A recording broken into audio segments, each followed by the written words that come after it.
Hello and welcome to Clock Spinning, the podcast of Magic's history as told card by card. I'm Austin, and with me, as always, is my co-host Connor. How are you today, Connor? I'm pretty good, but my dog is a little sick to his stomach, so a little worried about him. But I'm great. Okay, well, I'm glad you're good. Did he eat some of these gross black cards from Betrayers of Kamigawa? You know, he might have. We never know exactly where it's coming from, but I wouldn't be surprised if he got into my box of Patron of the Nezumi Yeah, that would do it. or the Pus Kami. Ugh. So, Connor, we've already kind of artfully teed it up. But do you want to introduce the listeners to today's topic? Yeah, so as we very subtly hinted, we are talking about finishing up the black cards of Betrayers of Kamigawa. So we'll be talking about everything from Okiba-Gang Shinobi all the way down to Yukora the Prisoner and finishing up Black in Betrayers. Yeah, and if you're new to the show, we do two things on the show, basically. And one of the things we do is we go card by card through every single card in the original Kamigawa block. And as we go through those cards, we're building a cube, but more importantly, we're talking about each card. Where does it fit into Magic's history? How does it fit into EDH and Cube and competitive history? How's the art? How's the flavor text? We're just getting deep and analyzing every card on the principle that every card has something interesting to say. So you can just start here if you're new to the show, or you can jump back to episode 1 if you want to start at the very beginning of Kamigawa, or episode 14 if you want to start with the beginning of Betrayers. There will be a link down in the show notes to show you all the cards we're talking about today, or you can check it out on YouTube and we'll throw up an image of each card as we talk about it. Clockspinning.com has all those links. I think that's all the preamble. Connor, should we just get started here? Let's get it going.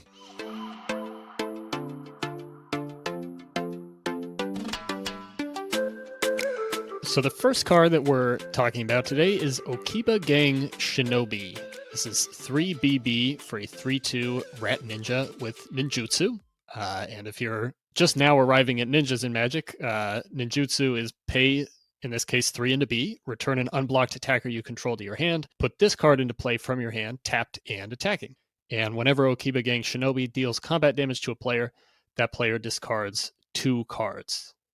Oh, I don't know what to think about this card. This is maybe the first card that we've reviewed in the more than a year we've been doing this now, where I just put question mark. I for saw my that. rating. I feel like you're kind of abdicating your duty here. It is, and I hate to do that on the first card of the episode, but this one just stumps me. So I'm tempted to just insta-cut these rats, even though they're ninjas, because I worry that they might be very polarized in terms of play pattern. So playing these as a 5-mana 3/2 feels terrible. Yes. It's not the worst 5-mana rate that we're going to see today, but it's not great. But then if you manage to get this out with ninjutsu, you're paying 4 mana for a 3/2 and kind of getting a surprise lava spike plus mind rot that your opponent doesn't know is coming, which I think, neither of those cards sound that amazing, but when you put them together in this environment, I think it could be a real whammy. So I just don't know how to feel. Yeah, this one's tough to get a beat on. I kind of would rather this card had like ninjutsu for 2 and a B instead of 3 and a B, and just take like one card. The highs might be less high, but the lows would be less low, and this would just feel like a more evenly playable card. The problem with this, we're gonna have another even more extreme example of this coming up later in 3 Tragedies. But I think the biggest challenge for this thing is just turn 4 or 5 is often a little bit late for discard to matter. I think the best case here is you connect once, they lose a land and their worst spell. It's not the worst. It's not super impressive. I don't know. But then again, in that exchange, you're still up like 2 to 3 cards, even if they're not the best cards. Like, I feel like the more we actually play with this cube and play with this limited environment, the more I realize like this format is about basic games end in 2 ways in this format. About 50% of the time they end to some kind of obscene bomb like Maloku. And then the other 85% of the time, they end in like super grinding card advantage battles of one sort or another. And this is the kind of card you don't mind having in the super grinding card advantage battle.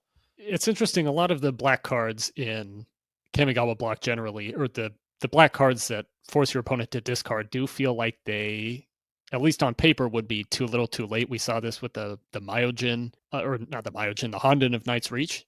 Probably the Myojin, too, where the discard is just coming, it feels like a few turns too late to really have the impact that you want, especially discard like this, where your opponent is choosing the 2 cards that they want to discard, and they're obviously getting rid of the 2 things that they want least, one of which will probably be a land.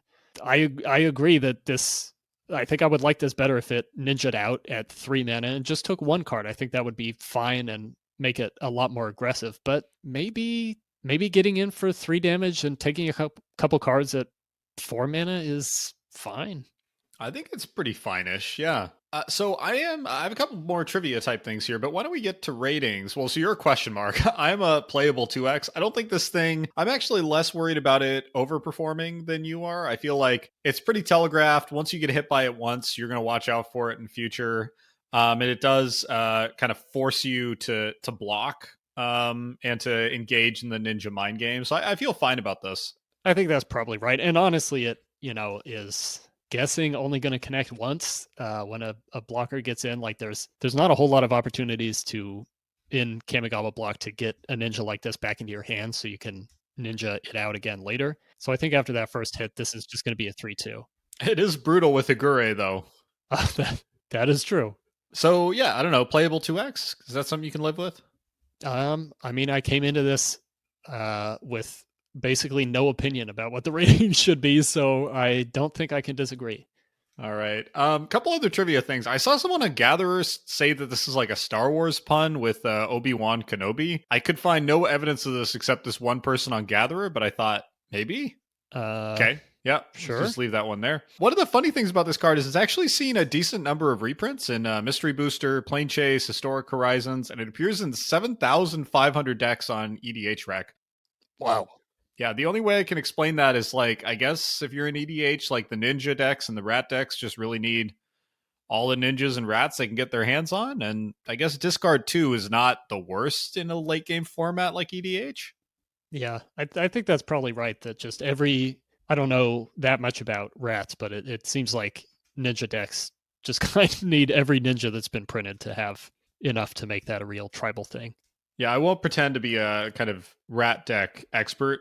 I'm not. I don't want to fool the listeners, but I think rat decks also have to scrouge for playables. One more thing I'll leave the listener with is I found a really fun contemporary article on Star City Games about like mono green, like a 4-part series on mono green in Kamigawa Block Standard. And mentioning this in the article about sideboard splashes as like an uncounterable discard effect in a mono green deck, quote unquote mono green deck, against control, and as a way to strip out Tooth and Nail against the Tooth and Nail deck. And I don't suspect this was common, but I was intrigued that anyone was even trying it. Huh. Wow. Yeah. I guess it is uncounterable discard, which I guess so. That's something worth mentioning with ninjutsu. All right. Playable 2x. Next up, we are continuing the patron cycle, 5-card patron cycle with the Patron of the Nezumi. 5 BB for a 6/6 legendary creature spirit. It has Rat Offering, which means you may cast this card anytime you could cast an instant by sacrificing a rat and paying the difference in mana cost between this and the sacrificed rat. Mana cost includes color. And whenever a permanent is put into an opponent's graveyard, that player loses 1 life. Okay, so 7 mana, 6/6 with a kind of half of a Blood Artist effect and Rat Offering. I don't know. I'm just like kind of over the patrons. There's something very frustrating about all of these cards where none of them mechanically connect to what their tribe does. And that drives me sort of bananas. And they all also are kind of underwhelming in their abilities. Like, I guess they're big. But like, can't this just be Blood Artist? Can't it be they lose 1 life and you gain 1 life? That doesn't seem OP. Like, the cards are frustrating to me. Yeah, the Blood Artist part of this especially drives me crazy. Like, this is a 7 mana card, and it's 6/6, which is really big for Kamigawa, but it has no evasion. It has no protection. I guess it can have flash if you use Rat Offering. Yeah, but we can't even get Blood Artist on here. Like, it just drains for 1. That feels like such a pathetic effect on a card this big. That's supposed to be like the legendary, embodiment of one of the tribes of this plane. Yeah, really. Yes, couldn't agree more. Although, hold on, Connor. Damage on the stack. You get in with your Okiba-Gang Shinobi. They block it. You sack it to the patron. And then you take advantage of the death that's going to happen in that combat. I don't know. I'm reaching here. Uh-huh. Yeah. Yeah. Okay. Um, sure. Actually, the whole flash thing, this is something I just sort of realized with Patron of the Nezumi. But it really bothers me that they, we have this offering ability that was introduced in Betrayers and, as far as I know, never reintroduced anywhere else. Nope, this is it. Yeah. And one of the, I guess, interesting things about the offering ability is it allows you to flash in the patron when you otherwise wouldn't be able to if you're just, casting it from your hand. But none of the patrons actually really take advantage of that flash, like flashing in at all, right? Patron of the Nezumi just drains for 1 life, which, I I guess there's a little bit of sneakiness you could get there. But I mean, no one's going to change the way that they're playing because they're thinking that a patron of the Nezumi might be flashed out. The patron of the Kitsune gains you life. Them having flash is weird. It doesn't feel like an ability that would happen at instant speed. I don't mind it, but it's kind of, I don't know. Like, does emerge happen at instant speed? I don't think so. Yeah, emerge is sorcery speed, which makes sense. And the flash would make sense here if any of these had like an ETB effect, if they had any sort of immediate impact on the game state, but they don't. Like the flash is just so that they can get their big butts onto the battlefield at an unexpected time, I guess. Yeah, no, like they could all, like, if we want to be crazy, they could all do something with the tribe that they nominally are patron of, like a lord effect, right? Like, so this one could have rats you control get +1/+0 or something, right? Like some reason to put it in at instant speed and something that thematically ties it to the tribe. The only thing tying the patrons to their tribe is that they eat them, which I guess is kind of metal, but it's not. It doesn't make a lot of sense gameplay wise. I would not want to have any patron if this was the situation that I'm in. I think the patron of the Aki gets across that these patrons are not like things they're necessarily grateful to be serving or worshiping. It's more like the old princess and the dragon in the fairy tale, King Kong and the lady from King Kong. I was scrolling down to patron of the Aki, which is the red version of this, and I could remember that the rules text said something about +2/+0, so I was thinking, oh, is that one where the flash is actually relevant? But it's not relevant there either because the +2/+0 triggers when the patron attacks. So none of these take advantage of flash. None of them, except for maybe Patron of the Moon, have abilities that really not even like help their tribe, but even tie in with the tribe thematically in any way. Like there's nothing about losing 1 life that says rat. No. One thing I do like here, I like Kev Walker's art. It's kind of like an rat. It's like a super rat, and I think that's fun. Yeah, I like this one. I like they all have gigantic mouths, but it's really like 90% mouth in this one. Got mouth and like gigantic rodent teeth. I think that's pretty effective. Yeah, it feels right.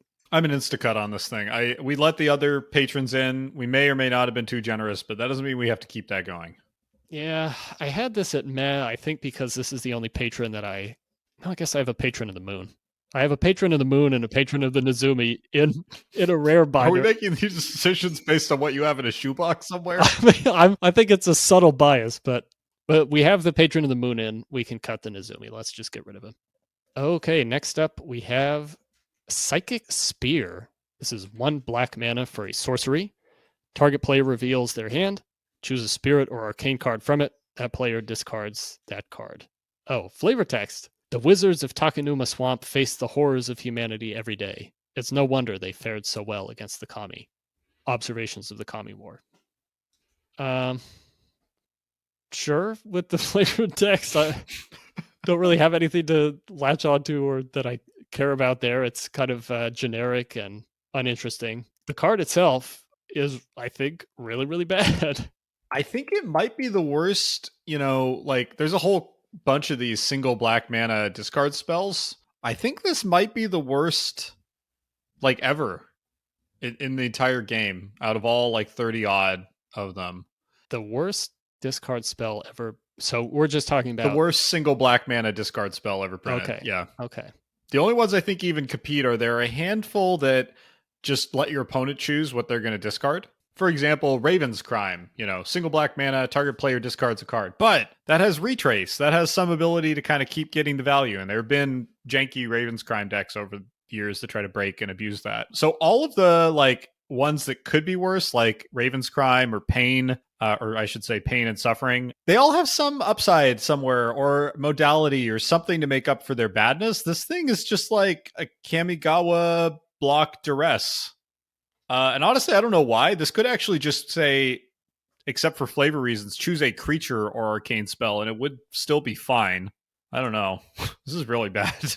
Yeah, I mean, even for the flavor reasons, like, is there other than the sort of, I guess, top-down mechanical flavor of, sort of mortal cards fighting back against spirits? Like, there's no reason a psychic spear couldn't hit a mortal's head too, right? I think this is the old Kamigawa sin, right? Of the ultra top-down design gets in the way of the play here. Yeah, this is sort of the Ren spirit of discard, but a lot worse. Yeah, oddly, I did find a smattering of references in Star City Games articles that implied that this showed up in sideboards sometimes in like Block Constructed, which is shocking to me. But I found like 4 or 5 references. I can never find a deck with it in the deck list, but I found references to playing against it. So that's an interesting little mystery. I mean, yeah, I guess it is very much a sideboard card. Like, you would not want this unless you knew that your opponent had a high density of spirits and or arcane cards. As we've discussed with the arcane cards, they're probably not going to have a very high density of arcane because we are cutting a lot of them because they're pretty bad. But, maybe you'd have a decent chance of hitting a spirit. And I did wonder, with how our cube currently stands, which is at 673 cards as we're recording this. We're going to cut it down. We'll work on getting it down. So of the 673 cards that are currently in the cube, that includes the mana base, this hits 271 of them. So that's about 40%. And then if we exclude the mana base, meaning lands, then we're at 44% of non-land cards being spirits or arcane. It's not the worst. It's not the worst. So call me out if I'm doing this math wrong, but assuming we have about 17 lands per deck and 44% of non-land cards are going to be spirits or arcane, this has about a 25% hit rate. Hold on. Let me sanity check you on that. Yeah, exactly. I guess 25% per card hit rate. Is that bad? Especially if this is coming really out of the not. sideboard? I mean, it's impossible not to compare this to Duress, and I have no idea what the stats would be like for Duress in the average limited game, but 25% doesn't seem as bad as I expected. Yeah, I mean, I don't think it's amazing. I kind of want to try it out just because it's so weird, and I just have no sense of whether it's like I don't want. I guess I don't want to write it off. Like I feel enough uncertain. I'm certain that outside of our cube, this is like literally the worst 1 mana discard spell ever printed. But in our cube, I feel like it could have a role. It might, and it, like as we were just talking about with the Shinobi, this is much cheaper discard than pretty much any other card in our little format. So yeah, maybe we do try it. It is also like as Kamigawa as a card can get. That's true. That's very true. How do you feel about the art here? To me, it's like freaky, but somehow doesn't create much of an emotional response. Like it's just so weird and kind of goofy that it kind of comes out the other side of freaky, and I'm just like kind of left cold. There's something about it that feels really staged to me, like the way that this I guess Wizard of Takenuma Swamp is positioned behind the Kami, like exactly behind the Kami in this pose with the psychic spear like coming out of his hands and then curling around and then going through the Kami. It feels like someone was telling the Kami, okay, move a little bit to the left, a little bit forward. Wizard, get your spell ready. Make it curl up a little bit more for the dramatic effect. Like there's just something sort of staged and unnatural about it. This Kami is also weird, like almost too weird, even by Kami standards. Of like, I just can't even tell what's going on with it. Like, it has a face, and then after that, it's just, I don't know. Its parts don't even seem to be connected together. Like, there's a hand off to the right, and then there's like a floating jalapeno, and then just some mass down below. Kami. Jalapeno Kami. Yum. Okay, so where does that leave us? I'm like a meh 2x, which I think might be insanely generous, but I kind of want to try it. I think that's right. Okay, I wasn't confident, but yeah, let's go with that. Yeah, I mean, I'm feeling like as we're coming up on getting ready to make some more cuts from the cube a little more aggressively, I guess we'll need to put a little more thought into sort of the what each color is trying to do, the different things they can do. And I feel like having this in to sort of represent a bit of discard for black could be useful. hmm It also does something kind of different. I think one of the problems we're running into is a lot of cards do pretty similar things. Like the design palettes were just more limited back then, and this fills a different role. That is true. Yeah. Okay, next up we have the grossly named Pus Kami. Pus Kami is 5BB for a 3/3 spirit. B and sack it, destroy target non-black creature, and then soul shift 6. And soul shift, as a reminder, is when this creature dies, you may return target's spirit card with mana value 6 or less from your graveyard to your hand. Well, honestly, where I want to start here is that I'm grateful that a card called Pus Kami is not that gross to look at, because this could have, like, if you'd handed this to Ron Spears or something, it could have gotten ugly. But it's more like a kind of abstract horror. Oh, he would have had a field day. Oh my goodness, yes. He was probably mad. He said, "You got a Pus Kami in this set, and you didn't give it to me." They didn't tell him until after. So this card is basically a Black Hill Giant stapled to Seal of Doom. Seal of Doom being 2 and a B, enchantment that you sack it to destroy target non-black creature. There is a damage on the stack perk here. I just want to point that out. So you have that kind of root runner, like 3-for-1 potential of kill their thing, kill another thing, get a thing back from your graveyard. So that's kind of cool. This is not impressive. I want to be clear. It's a 7-mana 3/3. Honestly, though, we left Kuro Pitlord in the cube, and I would pick this over Kuro Pitlord like almost every time. Yeah, but I mean, I don't know. I look at this and I cannot get over 7-mana 3/3, 7-mana 3/3, even with damage on the stack, even with the ability to potentially get a 3-for-1, which I'm not even sure is going to come up that often based on how small graveyards have been in a lot of the games we played.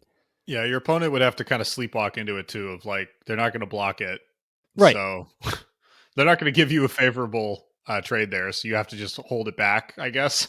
Yeah, so then this sort of, in that sense, like I guess you can trigger the destruction at any time, but this is sort of like a 7-mana 3/3 flyer or unblockable because your opponent's not going to take the bad trade. So then I guess at some point you just sacrifice your Pus Kami without any kind of damage on the stack benefit, and best case scenario take out a Spirit Dragon, which I guess feels good, but could also have a Spirit Dragon for 6 mana. Should we just insta-cut this thing and move on with our lives? That's what I've got it at. I just don't think this gets there even in this block. All right, let's do it. Okay, let's move to a much better rate. This is Scourge of Numai, 3B for a 4/4 Demon Spirit. At the beginning of your upkeep, you lose 2 life if you don't control an ogre. And the flavor text says, where a once proud human city stood, only the ruins of Numai remain, deep amid rotting bamboo and plagued by Oni. So kind of some nice, stage setting there. A little more background on Numai. I'm actually pretty high on this guy. We had a test game recently where I had a Raving Oni Slave, which is a 2-mana 3/3 that makes you lose 3 life when it enters the battlefield, lose 3 life again when it leaves the battlefield. But just having like a 2-mana black creature that's swinging in for 3 every turn put a huge amount of pressure on you. And I feel like Scourge of Numai fits into that same category where obviously a 4-mana 4/4 is nothing to write home about now in contemporary Magic, but within the space of Kamigawa, a 4-mana 4/4 is a heavy hitter. Okay, but like I feel like a 2-mana 3/3 and a 4-mana 4/4 are mathematically very different things. Like one is an objectively great rate, and like this one is like an objectively okay rate. Now, admittedly, I think it's kind of hard to turn off my like modern Magic playing glasses when I look at this card. That said, permit me a little historical aside. Like this actually took a while for Magic to clearly surpass this thing. This block includes the closest thing Magic had yet seen to a no downside, like 4/4 for 4 in black. That would be Hirobi, who is as a downside technically, but a lot of times the downside is your upside. The first unambiguous, like 4 mana, 4/4 with upside in Magic in black is Ashling, the Extinguisher, and Morningtide. But that's 2BB. So the first time we get a true like 3 and a B, 4/4, no downside, all upside, actually took all the way until 2021 with Kaldheim. So little historical side there. I thought that was kind of fun. I know. But I still think this thing's pretty terrible. I found a fun Star City Games article called Ways in Which Scourge of Numai Can Turn Out Badly. It's just like a draft report from a premiere event. And they report dying to this 0 times while its controller died 2 times, which obviously that's anecdata. But I don't know. I feel like 2 life every upkeep. That's a lot, Connor. Okay, but this brings us to something that I think I will be returning to throughout the episode and that I've been thinking about, which is that this whole Ogre Oni synergy package that we've been talking about and kind of dumping on might actually be a thing, or could be a thing if we put enough ogres and enough Oni in. So one of the complaints that we had about this Ogre Oni theme in Kamigawa, which, sees a lot of cards like this one where you kind of get an above rate creature with sometimes a big, sometimes a smaller downside if you don't have a corresponding ogre or demon. And we've kind of criticized all those cards for not really having any kind of payoff if you do manage to get the board that has a demon and an ogre. But the more I think about it, the more I feel like just having really strong creatures for the rate that you're playing them at kind of is the payoff, and I feel like it might actually work. I'm less convinced. So I'm an Instacut. I'm willing to come up a little. What about a build round, Connor? Well, okay, I thought about build around, and I have another, I think, demon as a build around later in the episode. So I don't know if I want to call every single demon and ogre a build around because they're demons and ogres, but maybe I guess we can call it meh for now. I don't want to cut out all the demons and all the ogres yet because I feel like maybe we Connor, can. I hope your other build around isn't Yukora, is it? That's going to be a no comment on that one. Oh boy. I'm just gonna let you rate this one. Just meh 1x, meh placeholder 1x for us to come back and look at the demons and ogres we have and see if there's something there. Sure. All right, let's move on to Shirei, Shizo's Caretaker. 4 and a B for a legendary spirit. It's a 2/2. Whenever a creature with power 1 or less is put into your graveyard from the battlefield, you may return that card to the battlefield at the beginning of the next end step if Shirei is still on the battlefield. Interesting card. It's a really cool effect. This is one of the most popular commanders we'll talk about in this whole block. It's a totally unique effect in black in particular. I just don't know how well positioned this is like in our cube. Only 11 out of our 72 black creatures meet this bar. Although 101 out of our 351 do total, which is a little bit better. So there's like a live the dream scenario here. The live the dream scenario here is recurring the Zubera. The Zubera are 1/2 spirits from champions that love to die. Perhaps even better than that is Kami of False Hope, which is a single white for a 1/1 that you sack it to prevent all combat damage. So you can just fog forever, which is kind of amazing. And it's also fun with a few other cards like Kaijin of Vanishing Touch and Sakura Tribe Elder. But apart from those 8 cards, there's really not that many cards that synergize with it, at least actively. And then it does have some kind of awkward anti-synergy, particularly with the Bushido cards. So Bushido is, when a creature is blocked or becomes blocked, it gets bigger. A lot of those are 1/1s, but this checks power when the creature dies, not when it hits the graveyard. And so if it's been boosted by Bushido, it ain't coming back. And that's kind of awkward. I'm really glad you mentioned the Bushido because a lot of the 1 power creatures that we have in the cube are white Bushidoing samurai who are not going to get the benefit of this if they're trading in combat. I do like that Shirei has just 1 designated mana in the mana cost. Like, I don't know what the deck is where you'd actually have enough 1 power creatures that you like and care about to bother including Shirei. But if you do want to Zubera deck, Zubera, yeah. If you want to splash, it's very doable. You're probably going to have that black mana by the time you get to turn 5 to play this. So I do like that. I love. This is a really like high ceiling card, not in the sense that I think it's necessarily going to win games, but high ceiling in the sense that it can do some cool, ridiculous, funny things like with Kami of False Hope or the Zubera, or on a like smaller scale, just getting your Hanakami back and continually retrieving an arcane spell from your graveyard. That's cool. Fun. Yeah, that's a cool interaction. Yeah, so I feel like Shirei is sort of the quintessential build around for a cube like this, especially now when we don't really know how many 1-power creatures we're going to end up with when everything's said and done. I feel like having him here as a build around is just right. Yeah, I'm down for that. Should we just settle on build around? I have a teeny bit more trivia, but this feels like a build around 1x to me. Yeah. Like, even if it's not that good, it's just a fun thing to have in the cube. It adds more interest and variety to the cube. And I think more than most of the cards that we've called build around so far, or wanted to call build around, like Scourge of Numai, it's actually a build around. Like, you see this card come up in a pack and you think, oh, okay, if I pick this up early, this is what I'm trying to do. Get, 1-power creatures that let me take advantage of this. If you just happen to have a lot of 1-power creatures, you're happy to see this. So it's actually pushing you to build your deck in a certain way. This is probably crazy and probably a reflection that our cube is way too big and needs some aggressive cutting. But like, should we have 2 of these? I feel like the odds that you get like this in your deck and then it actually shows up in games are pretty slim. Yeah, disregard. That feels weird. Yeah, I feel like the real solution here is to, cut the cube to a reasonable size. All right. Yeah. And if we really love a Shirei deck, if it ever comes together, then maybe we can think about throwing another one in.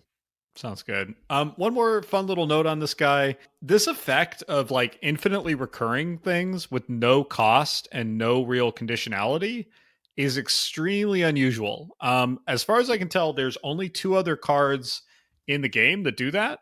Enduring Renewal, which is a strange enchantment originally from Ice Age. And then Linde, the Curses-themed commander, I believe are the only cards in the game that do this, kind of continually recur things for free. So that's powerful. Anything that's that unique is usually somewhat powerful. Yeah, can see why Shirei is popular. Next up, we have Sickening Shoal, XBB for an instant arcane. You may remove a black card with converted mana cost X in your hand from the game, rather than pay Sickening Shoal's mana cost. Target creature gets -X until end of turn. I think this is hands down the best Shoal in our cube, maybe followed by the red one, and maybe even Black's best hard removal in this whole format. Like, this can just be a free kill anything spell, and that is not something you see every day in Kamigawa. So I don't know if I'm prepared to follow you all the way to best hard removal spell, but I do think this is a very strong removal spell in our format. I think the key advantage this thing has is that, like, compared to the other shoals, at least the 2 we've talked about so far, is it like actually does something. Like, the white and the blue ones are both just so insanely conditional that you just have to set up the perfect scenario and you have to be exactly ready to really use in a max effect. This thing just like kills things, and that's something you want to do in, almost every game of limited Magic, but certainly in every game with our cube. You want to kill things. And I feel like the primary mode here is not the exile mode. It's just the pay the cost. And yeah, it's pretty expensive when you have to do that. But the fact that you have this free roll option to exile something, I think is huge. So yeah, I'm quite high on this thing. The fact that you can just play this for free, I think also has some value of just being a very unexpected effect in this set. There's a decent amount of removal. It's not super efficient compared to other environments, I don't think. There's only 1 card in this cube that you can potentially play completely for free. So I think it has a little bit of a surprise value too, where even if you're not leaving mana up, you might still have a Sickening Shoal. And I kind of like the idea of still having to think about, maybe if your opponent's in black, they might be able to throw Sickening Shoal at one of your creatures. And you know what, Connor? The other thing that's sick about this card, the art is sick. I really, really love this art. Sick. Okay, sick as in you love it. It's also pretty nasty. There's a lot of vomit, I'll admit it. But I love that we see these same fish that show up in several other arcane spells, showing up here to barf all over. Somehow it doesn't gross me out. I think the barf I'm just kind of abstracting away. It's very distressing, but not in a like over the top grody way. It's more psychologically disturbing. Yeah, and it's not really like human barfy barf. It's just kind of like green sludge. Yeah, it's like bile. Yeah, it's they're bile barfing fish.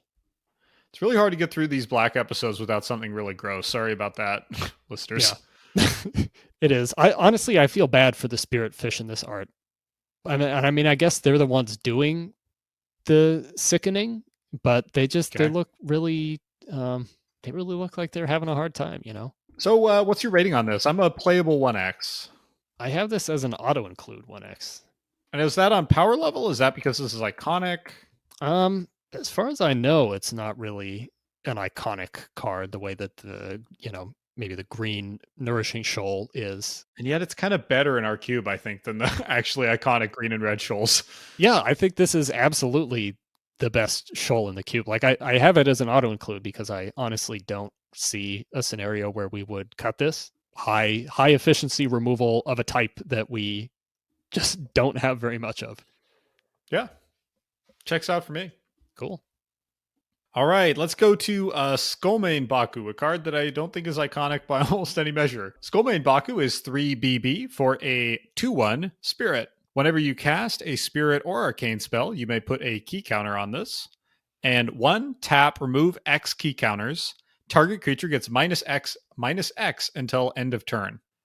Okay, well, this thing's polarized. We talked about some other polarizing things. So the upside here is recursive killing. That's pretty good upside in a grindy format like this one. The downside is, well, there's manifold downsides. I think one obvious downside is a 5-mana 2/1, and that is a terrible stat line by any measure. It almost couldn't be worse. And the other downside is that like you want to accumulate these spirit and arcane triggers, these spirit craft triggers. And at 5 mana, you're going to have missed a lot of them by the time this thing actually hits the board. That said, I do think he presents some inevitability, and I think the getting counters on it is almost a red herring, in that like 2 counters on this are enough counters for this to have a real impact on the game and make combat math a nightmare at a minimum, and or just snipe down key permanents. So I'm like a meh on this, meh 1x.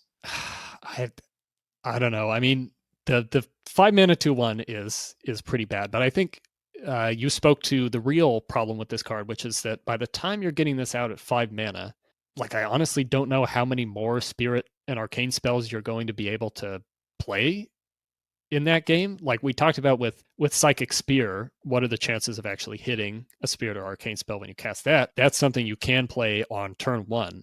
So with Skullmane Baku, what are the chances that you will have probably like more than one spirit or arcane spell that you're able to cast on turn 6 or later to get a key counter on this Baku before its 1 toughness dies to something? Like it's just so hard for me to see this being anything really. Like even if you get the killing ability off once, you're removing the key counters whenever you do that. So let's say you do get 2 key counters on Skullmane Baku, you manage to play a spirit and an arcane spell and get those on there, and then kill something with the Baku. Now you're back to square one, right? You have to get 2 more to be able to get back there. So I don't really. It's really hard for me to see a scenario where this is actually like a recursive killing effect. You know what? We keep talking about shrinking the cube. Let's just insta-cut this thing and move on. Yeah. I also want to just mention this is the worst rate black creature in the block. Unless you count Kagemaru First to Suffer from Saviors, who can be a 5-mana 0/0 in the worst case scenario. So that's pretty rough for the Baku. Okay, we're back to another ninja with Skullsnatcher. This is 1 and a B for a 2/1 rat ninja with ninjutsu for 1 black mana. Whenever Skullsnatcher deals combat damage to a player, remove up to 2 target cards in that player's graveyard from the game. And I really should just be saying exile up to 2 target cards for that player's graveyard. I feel like if ninjas are going to be anything close to a thing in the cube, we kind of need Skullsnatcher to be a part of that team. He's a 2-mana 2/1, which is fine. And if you ninja him out, he's a 1-mana 2/1, which is kind of insane in Kamigawa. I don't know how often the exiling from the graveyard is really going to be that relevant, but it is just kind of a nice upside. And for once, on a creature whose rate isn't really being punished for having an effect. Yeah, I feel like the effect here is pretty notional, and I'm fine with that. I think actually a lot of the other ninja effects are, if anything, kind of too strong, or at least they're kind of too on or off, right? It's like when they connect once, they have a really game swinging effect. And so I'm kind of okay with this just having a minor, like, hose the soul shift deck kind of effect. And that's actually a thing you don't mind having. Yeah. Yeah, I feel like ninjas need to be a thing in the cube. They are probably the most iconic thing from the block in people's memory. They're the longest lasting legacy that this set has given Magic in terms of direct mechanical lineage. And so, yeah, I feel like this needs to get in the cube. Yeah, agreed. One thing I'm not hot on about all of the Black Ninjas, Skullsnatcher, the Okiba-Gang Shinobi earlier, is like, I don't know why they're all wearing fetish gear, but I don't like it. I don't like these kind of lanky, ropey, muscular rats in fetish gear. It's the opposite of doing it for me. Don't forget Ink Eyes. She's sort of the patron of It's true. rat fetish gear. Yeah, absolutely. Good point. I think that just comes with the territory for these rat ninjas. And with this rat in particular, I really have to admire its dedication to the craft of ninjutsu. I mean, this rat is like swimming in what seems like a pool of acid. Like this looks like the Mephedros or something from Mirrodin. I would not want to swim in whatever this rat is swimming in to exile a couple cards from a graveyard. So, kudos. That's true. It's really dedicated to the team. It's not just about its own interest. It's really doing its part for you as the planeswalker. Right. It's trying to make sure nothing's getting reanimated or soul shifted. Yeah. It's one of those things you can't think too closely about how exactly it works. I guess it wades through this green, horrible acid swamp, and once it takes your skull, you can't come back. Oh yeah, I didn't even think about the name. I guess it's like a grave robbing rat. It's kind of like how medieval people were, didn't like cremation or anything because they were afraid they wouldn't be able to be resurrected. Right. Without their whole bodies. Maybe that's how it works on Kamigawa. I don't know how that works with the spirits exactly. Yeah. That's something to think about.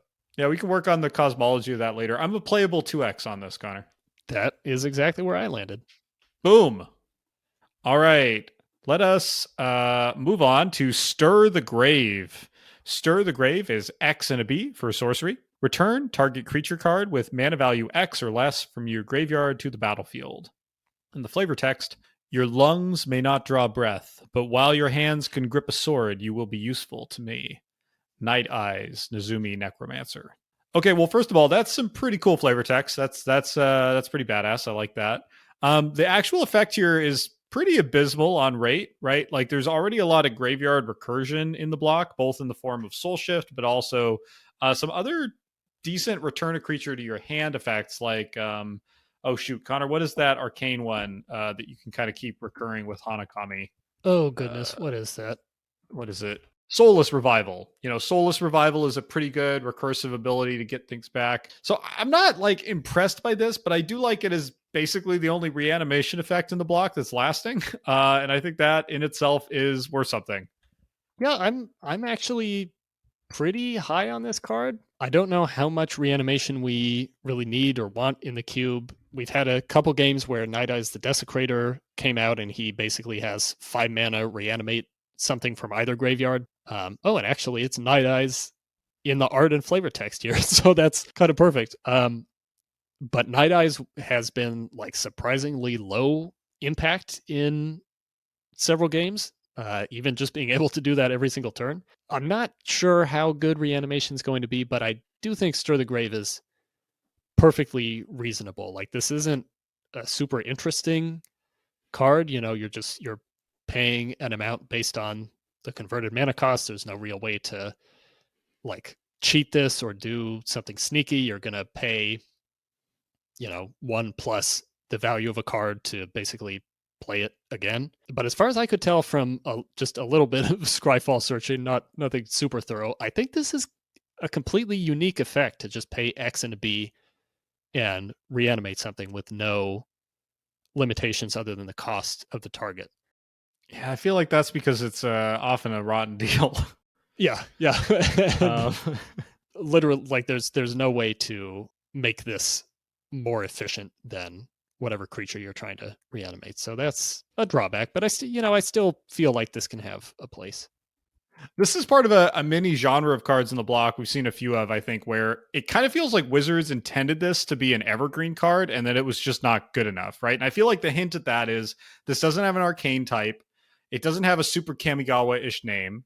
We saw that, I think, with some other things like Commune with Nature, like, what else did we see along these lines? Hinder,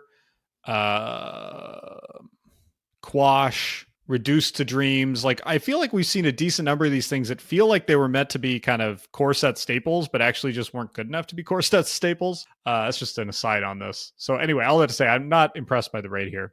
Final Judgment is the one that really sticks out to me as like, oh, maybe this was supposed to be the new Wrath of God at 6 mana. Absolutely. Yeah, because like that just screams, Kami all over it. And I think we were just really scratching our heads over why that's not arcane. I think you nailed it. That's exactly why.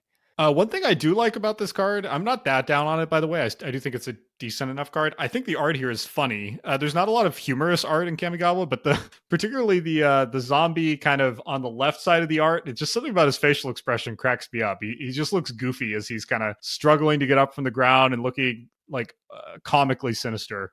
Yeah, I'm like all three of the zombies or skeletons being revived here. They all kind of have like a big, like skeleton grin on their faces in a way that makes them really unthreatening and kind of costume-like. So yeah, I like that too. So what does all that amount to? I mean, I've got this at a playable 1x. I'm not super married to that.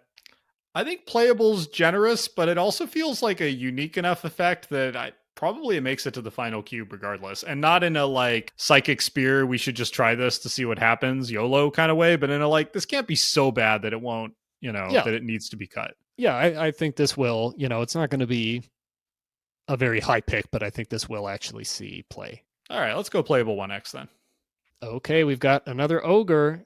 It's Takenuma Bleeder. 2B for 3/3 Ogre Shaman. Whenever it attacks or blocks, you lose 1 life if you don't control a demon. This is very much like Scourge of Numai, which was a 4 mana 4/4. Here we've got a 3 mana 3/3 with a somewhat painful drawback, not quite as bad as Scourge of Numai. I see you have this at a very different rating than I do. So I'd like to hear your thoughts on it before I go back into my Ogre Oni cave. Okay, I want you to take us through your Ogre Oni cave, but I don't know, I'm just kind of fed up. I'm fed up with some of these Kamigawa rates. This is a 3 mana card with a pretty substantial downside. And what I get out of that at the other end is like gnarled mass. And that's frustrating to me. Particularly because the 3-drop slot in black is actually pretty stacked. There's a lot of pretty damn good cards in our cube at the 3-drop slot in black. So for example, at 3, we have Nezumi Ronin. We have Ogre Marauder. We have Thief of Hope. We have Villainous Ogre. I feel like all of these are cards I would rather have than this card. Okay, that last part is somewhat persuasive to me. But let me walk you through my logic on Takenuma Bleeder. I think you're an insta-cut on this guy. I'm at playable and starting to rethink it. But let's break down the 3 mana 3/3 stat line of this guy. So this is one of 4 3 mana 3/3s in the block. You mentioned Gnarled Mass, which is 1 GG for a 3/3 with no drawback and no upside, just a plain old vanilla creature. The other 2 3 mana 3/3s in Kamigawa block, which are Skull Collector and Sokenzen Renegade, have severe enough drawbacks, I would say, to maybe be unplayable. So we're really just left with Gnarled Mass and Takenuma Bleeder as 3 mana 3/3s. Fair? Yes, agree. So going back to the Ogre Oni cave, like we keep talking about it not really having any payoff, but I feel like here, if we have the right concentration of ogres and onis in the cube, then you have a decent chance of just being able to play this as a Gnarled Mass, basically, in black, and your Scourge of Numai as a 4 mana 4/4, whatever it was from Kaldheim that was similarly statted. You're trying to tie these two together, so I have to include both of them. Well, I mean, I think that they're a package, and maybe not every ogre and oni is a build around, like we said, but I do feel like if we're going to have some of them in, except for the most powerful ones, which we I think talked about in Champions, then we need a decent number of them. And I feel like there could actually be kind of a janky, high rate, mid range black deck there. All of that said, as you point out, the 3-drop slot in black is already very full. And I think we've even mentioned that with cards that were not ogres or onis. So maybe he doesn't make the cut. So I'm torn here because this ogre oni thing is a very unique thing to Kamigawa Black. It's a fun little paired mechanic. It's parasitic, right? In that you need like a good density of it for it to work at all. And I don't know, that's hard. It's like how much of it's like including Storm in, in a cube, right? Like it's a very fun, unique thing, but it requires including a lot of cards that are close to unplayable if you don't bring the deck together, right? Like this card on its own maybe makes a deck, maybe doesn't. I don't think Scourge of Numai makes a deck on his own. Like these cards are all kind of unplayable on their own. So I feel like probably what we should do is include them for now, and then when we get to our cuts episode, which I think is coming in a few episodes, I think we need to take like a hard look at these and really like just crunch the numbers. Can we include enough of these to make it come together without like dedicating way too much of our black section to this ogre oni thing? I think that's right. Like if it's tough because I think you're spot on with the Storm comparison, except that you don't get any like big, exciting, flashy payoff from ogres and onis. You just get like at or above rate creatures compared to everything else in the block. It is tough because we would need to have enough of them in there to make them appear often enough in packs that you're able to pick them up and spot that there's something going on with ogres and onis, and also have enough of them to get the payoff coming up in, when you're actually playing. And then there's a second question of, is all of that worth it? Is that having that density of ogres and onis worth it when we think about all of the other black creatures that we would have to cut to make room for them? Right. I think the way I would crystallize that is like it's an opportunity cost, right? Like what are we leaving on the floor in order to do that? And I think there's at least 3 other things that we really want black to do in my mind ahead of the ogre oni thing. The first is maybe 4 even. Like the first is just removal, right? The kind of classic black roll in any limited environment. I think the second one is the ninjas. Half of our ninjas are blue, half are black. I feel like we need to include pretty much all of them to make it work.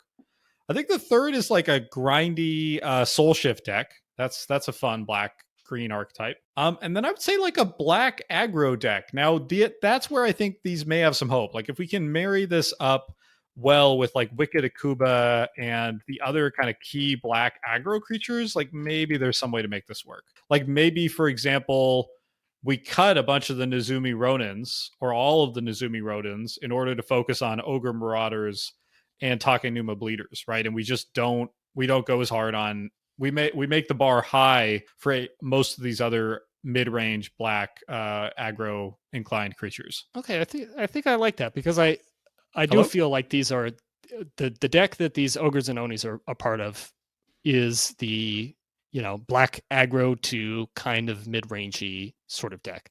Maybe the ogres and onis bump the other 3 drops instead of the other way around, and like we see whether the downside is mitigated often enough to make it interesting, and also I think whether the downsides are really bad enough to keep you from playing them anyway. So where does that leave us with the bleeder? This is another one where I kind of want to defer to you. I think we should include it, at least for now. Okay, should we treat it like Scourge of Numai and call it a 1X? Yeah, that works for me to start. Also, this card has gotten 1 reprint in Jumpstart in the Demons theme, and I just think that's funny. That is funny. Oh, I wanted to mention the art here as well in conjunction with the flavor text, which is, I prefer to weave my magic through Oni blood, but yours will do in a pinch. I'm not a fan of that flavor text or of this art. This is a Kev Walker piece showing an ogre sort of beckoning at the viewer, and it looks like he's really getting up in your face.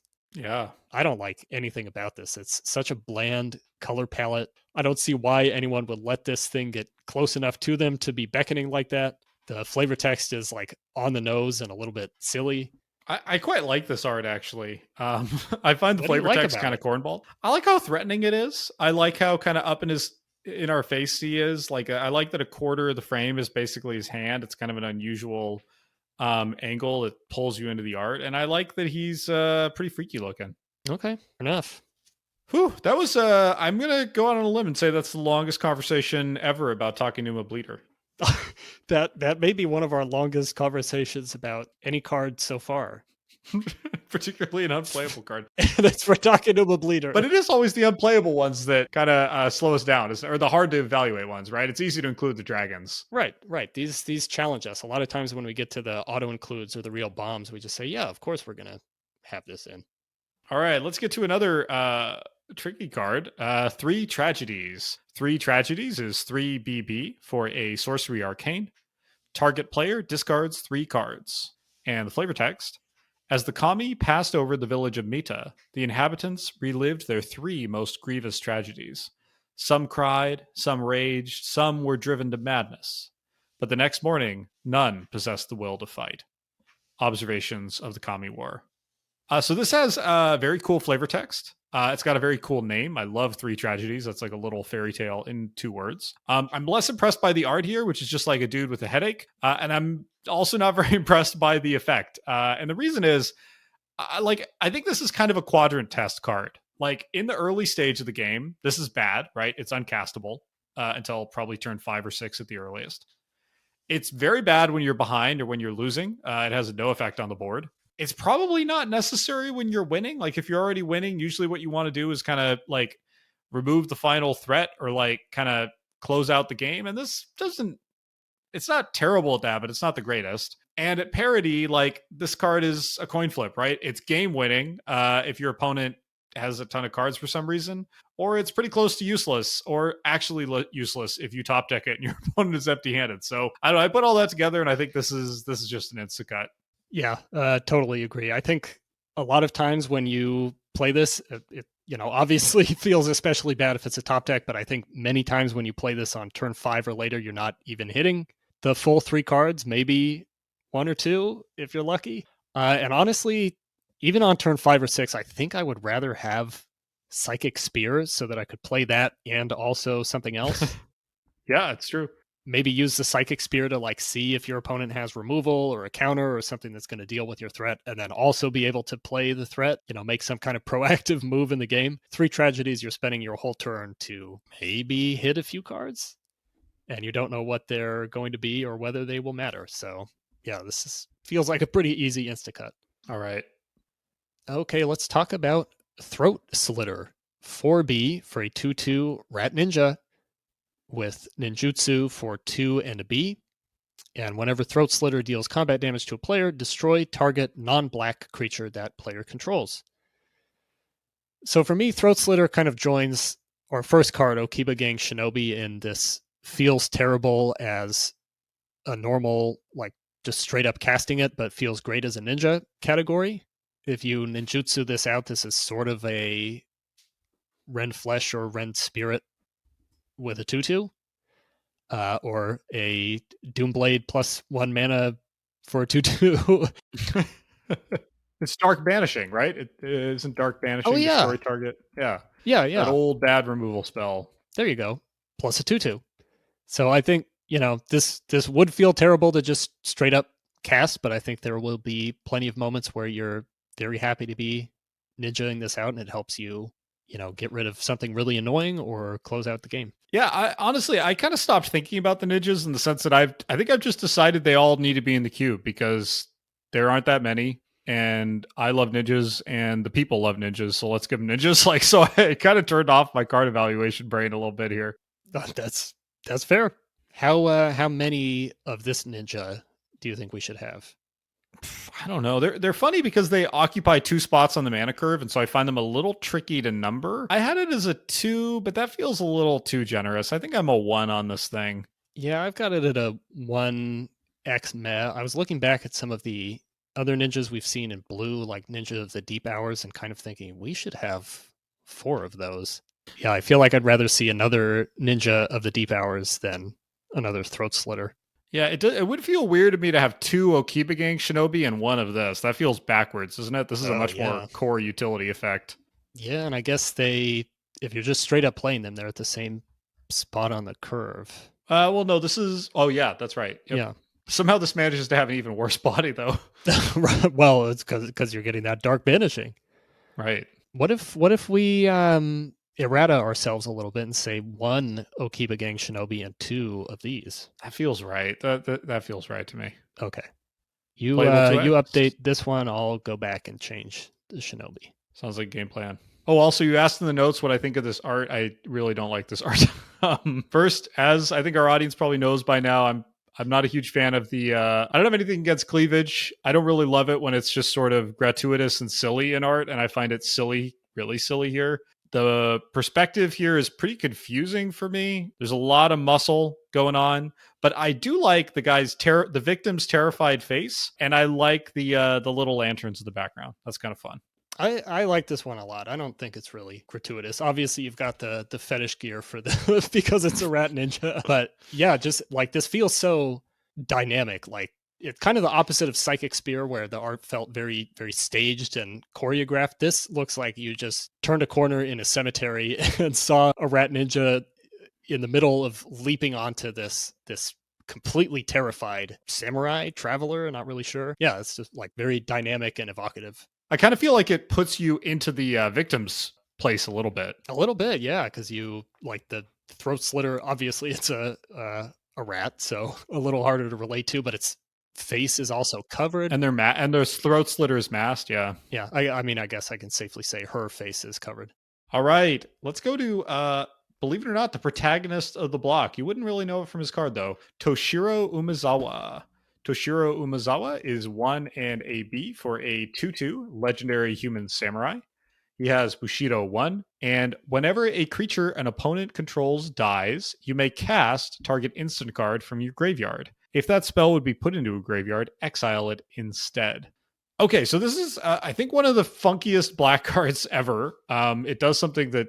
are there any other black cards that do anything remotely close to this, like encouraging you to play instants? I can't think of any. Not that I know of. Yeah, so we've got a 3-mana 2/2 that when you kill opponents' things, lets you get a free recast on an instant.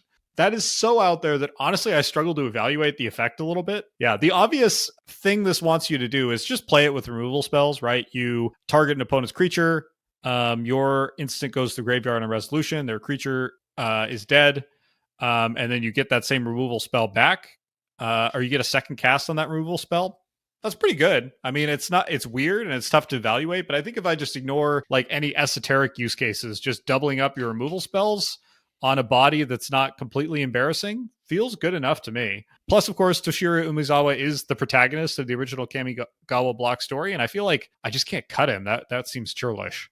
It is really tough to evaluate, especially hitting only instants and not sorceries. Like it's hard to think of any other card that does that, like cares about instants and Small list, yeah, not sorceries. So that feels like a really strange and interesting wrinkle, and makes me wonder, if it was it both before and there was some sorcery that was too much of a problem, or what was going on. I wonder if it's related to the timing restriction, because you have to recast it like right then. Oh, right. When the creature is put into a graveyard for play. Right. That is a good segue into why I think he's probably not that good. The timing of this ability is only sort of controllable. Like the scenario where you are using Toshiro to just kind of play your removal spell over and over again is very high ceiling. Like that could be game ending and a really like fun and cool thing to do. This could be really awesome with Glacial Ray, a 2-mana burn for 2 spell, but he doesn't really work with combat tricks at all, because the opponent's creature won't die until it's too late for that trickiness to matter after damage is dealt. If you end up having a deck that doesn't have many instants, or instants that don't really do much, then Toshiro's just sort of a Kitsune Blade Master without first strike. So I don't know how good or reliable he's going to end up being, but I do think you're right that like he is literally the protagonist of this whole storyline. Like he's got to be in. Well, and I do wonder if he needs to be that reliable, because I feel like, I Rend Flesh kill your thing, and then I get to instantly get another free Rend Flesh to kill your other thing. Like, I feel like that is just good enough on its own. I mean, that won't always happen, but I feel like you don't need like any esoteric things to just go, yeah, double up all your instant speed black removal. That's a good thing. Yeah, it's still like a little bit. I don't want to be too nitpicky here, but you're needing to pay for both of those Rend Fleshes. Oh no, you're right. I totally missed that. You do have to pay the mana cost. Yeah, oh God, it's not cast it without paying its mana cost. Oh, this is a lot worse than I thought. Oh dear. That we need a bell for when we fail to read a card. We need a bell for that. We do. I feel like the ceiling there still is sort of high, but in that scenario, you need to have 6. You got to have Toshiro out. He's got to survive a while, and then you need 6 mana to be able to pull off this double.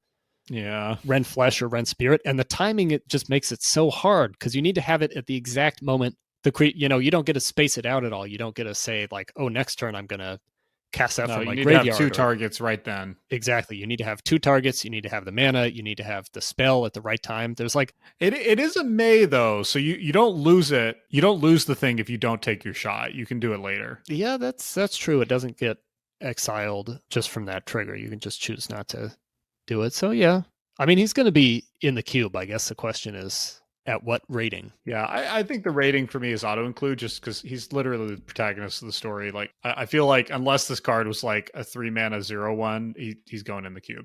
I can live with that. Something kind of interesting about him. So Toshiro has a good number of descendants in both a mechanical and a literal sense. So Toshiro is actually named after Tetsuo Umezawa from all the way back in Legends, who exists on Dominaria. And as I understand the plot, and I'm not an expert on this, Toshiro Umezawa goes through the whole convoluted plot of Kamigawa at the end of the block, despite saving the plane, not really because he was trying, but just because it happened to coincide with his own interests. He has breached his bargain with, I want to say, the Myojin of Night's Reach, who then exiles him from Kamigawa as punishment to Dominaria, where he founds kind of a whole clan of whom Tetsuo Umezawa is a part.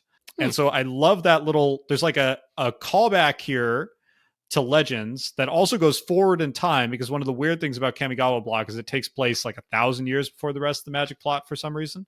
But then we have another callback to his descendants later on in later printings in Satoru Umezawa and Tetsuko Umezawa.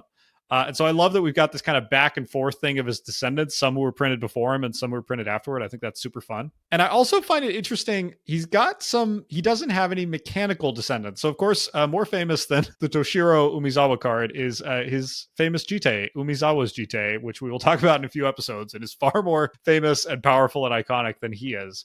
And so 2 cards that directly reference him later, Umezawa's Charm from Modern Horizons 1 and Life of Toshiro Umezawa, from Neon Dynasty, both do all the Umezawa's Jite effects. And I just think that's kind of funny that he's got several namesake cards, none of whom mechanically reference this weird like black instant tribal thing. They're all kind of riffing off the Jite instead. I really wonder where this ability came from. And then, if there was kind of a look back in the mirror at Toshiro and deciding, yeah, maybe that didn't work too well. I kind of wonder if it's, another case of too much top-down design, because as I vaguely remember the novels, one of the things about Toshiro is he is both a kind of rogue samurai, but he's also a pretty powerful spellcaster. And so I feel like, honestly, this is just samurai equals Bushido plus spellcaster equals instance. I'll add on some half-remembered lore from reading those novels 2 decades ago. I think that he becomes sort of a blood mage. Yeah, he has a pact with what's his name, Hidatsuku, right?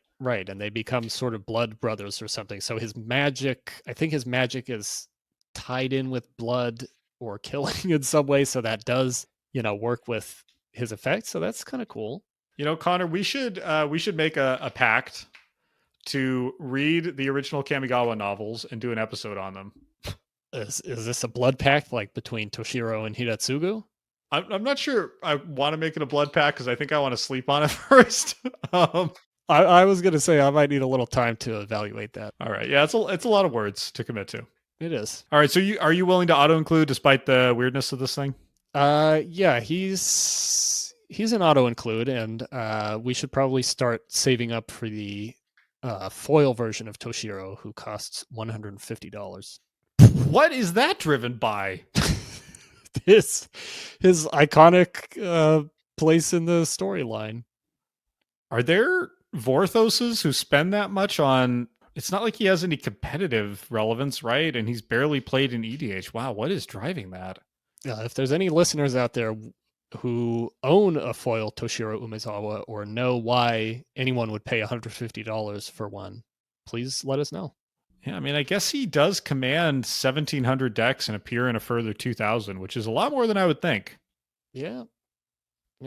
Huh. I mean, he's certainly unique. Like, as a unique mono black commander, it doesn't get much weirder than this. Yeah, that'd be a real foil flex. Yeah, honestly, in this episode, like Shirei and Toshiro, we're getting some of the most unique mono black commanders in the whole game. Let's close on a truly unique mono black commander, huh, Connor? Yeah, this could be your commander. This is Yukora, the Prisoner. 2 BB for a 5/5 legendary demon spirit. So get your EDH deck list ready. When Yukora the Prisoner leaves play, sacrifice all non-ogre creatures you control. Okay, so I want to say just from the flavor text. He's got such great flavor text. It's even longer than the rules text. I got to read that. It took 99 monks to weave the spell that trapped Yukora. Upon the death of the 99, the spell was broken, and the demon returned to the mortal world seeking vengeance for its imprisonment. I really like that flavor text. I like that it's telling this like much smaller story than the stakes of the entire, plane being ravaged by a Kami war. This is just like one big bad demon spirit that long ago 99 monks sealed away, and now he's back. I love it. It's like a whole story in 3 sentences, and there's like layers that I feel like immediately start unfurling in your brain of like 99 monks, and then they all died off. Who's the last one to die? Did he think about the consequences when he would eventually die? Like, I don't know. I think it's just great. Yes. Who is Yukora seeking vengeance upon if all the monks have died? Yeah, just really good stuff. With that out of the way, I have to say that I have been absolutely dumpstered by my own Yukora the Prisoner in some games we played. He dies, the rest of the board dies with him, unless you are very much in the Ogre Oni archetype. But I kind of want to give him another chance. You were so generous to this Ogre Oni thing. I am his prisoner. Like, he's a 4-mana 5/5 in Kamigawa. I feel like you may have like regressed to like a 2004 brand new to Magic Connor. Who's just like 4-mana 5/5. Oh my god! I think I have. This is not a time. This was not a time of Shieldrids. This was a time of 4-mana 5/5s that Reigeki your own side of the board when they die. So give me the case here, Connor. Like, what is your case for including this in the cube? Okay, well, I want to bring in some backup. I found at least a few players from back in the day commenting on the 2005 internet that were pretty high on Yukora the Prisoner, mostly in Limited, as just a pretty big threat that comes out before a lot of decks are able to deal with him, and that can just close out the game. If you have no other board, his effect is meaningless. If you top deck him when you've got nothing else going on, you're pretty happy to see Yukora.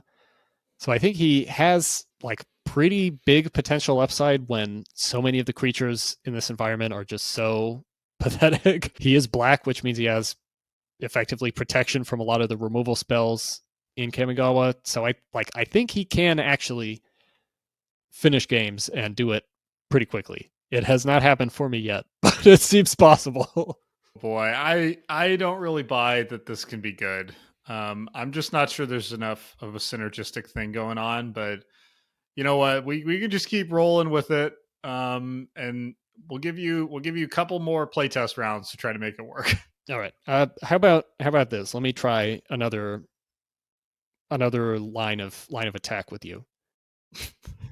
Okay. Think of Yukora as a Phyrexian Obliterator, a 4-mana 5/5, but he obliterates your board instead of your opponent's. How do you like him now? He's easier to cast than the Obliterator too. That's true. You can splash for Yukora. Wow, I mean, when you put it like that. the Obliterator part or the splashing? No, just the whole thing. I mean, the whole package is just He's just chaining me down with his value. Right? Okay, now there's two things I like less about Yukora. The first one is that Yukora forces you to sacrifice all non-ogre creatures you control, but it does make you sacrifice all demons you I control. know, what's with that? What is his problem? That really I guess he just hates all the other demons too, but that really bothers me, He wants all the worship, maybe. guess. But I don't like that from a flavor perspective, really. And it also just feels like a really weird extra slap in the face. Like, this would not be too good if it also let you keep. Right, if you've already committed to that, like, come Yes. on. Yeah, if you have a board of demons and ogres because you've committed to that deck, then don't make me lose all my demons and keep like some 3/3 ogres. I'm completely with you, Connor. That's BS. Yeah, I don't like that. And honestly, I hate this art. Why do you hate it? I feel kind of neutral about it. It's very comic book. It is very comic book. It's extremely symmetrical. I'm getting back on my symmetry horse here, but I need another bell for that. Yeah, so bell, like a double bell. Yeah, Ding, you need ding. a identical double bell for symmetry. But this one really, this is like the symmetry to end all symmetry. So like Yukora himself is completely symmetrical other than his hands. And then the real kicker here is that the chains, because he's covered in chains, they're like pierced through his skin and like just draping off his shoulders. He's holding them in his hands. They're all over the place. And the chains are also largely symmetrical. If you look at the top of his head, the like pattern of chains, identical. Around his chin, extremely similar. The chains hanging off of his... It is kind of weird. You'd think there'd be a little more chaos going on there, a little more entropy. Right. And, it's not like Tony Suzulo like just copied half of it and then pasted it onto the other half of the canvas. Like, are you sure about that? He might have. You're I right. guess It he is might like have. almost like it was he drew half and like the other half is from a mirror. It is almost perfectly symmetrical. Yeah. Like there's a tool in Procreate and I'm sure other drawing apps where you can just have it mirror whatever you're doing on the other side of the canvas. And this feels like that's what was happening here. Something I'm a little confused by in the art is these two like lights, like LED lights. The headlights. Yeah, what are those about? What's the deal? I do not know. For a piece that's otherwise very kind of literal and on the nose, these two are like, what is the deal with these? I cannot figure out anything to do with them. You know what Yukora looks like? He looks like a really bad tattoo. You still want him in the cube. I want him in the... maybe we can put some duct tape over the image, or we can paste another card on top of it, or let's find an altar. Non-ogre, non-demon. You could just put a little insert there. Yeah, just errata it. Yeah, just errata it. I'm not totally opposed to that. If any card is worth errata-ing, it's definitely this iconic card. Let's see how much Yukora is. If I could just pick one up right on there. If it's more than 42 cents, something's wrong. Well, it's 41 cents, so we can pick. Oh my gosh. I did not look, listeners. Really? No, it's just blind. He is 41 cents, so I think we need to get Yukora and then write with a little ballpoint pen, non-demon. Yeah, all right, so let's do that. I still don't really want it, but I'm fine if you want to include it. Before we move off this, I would be remiss if I didn't mention a super fun EDH deck I found from a blog called Jolful Lurks' Magic the Gathering Discussion, which has only 2 posts from back in 2019. They're both about really quirky EDH decks, and this is a quirk and a half, trying to make Yukora's downside into an upside, the ability for your whole board to die repeatedly. And it's, if you like that kind of wacky Johnny stuff, just check it out. It's a really fun post. I'll link it in the show notes. That does sound pretty fun. We might need to get another Commander game going here. All right, we didn't actually name a rating. What is your rating, Connor? I'm just going to abdicate here. I'm going to defer. This is the build around that we foreshadowed with Scourge of Numai. Sure.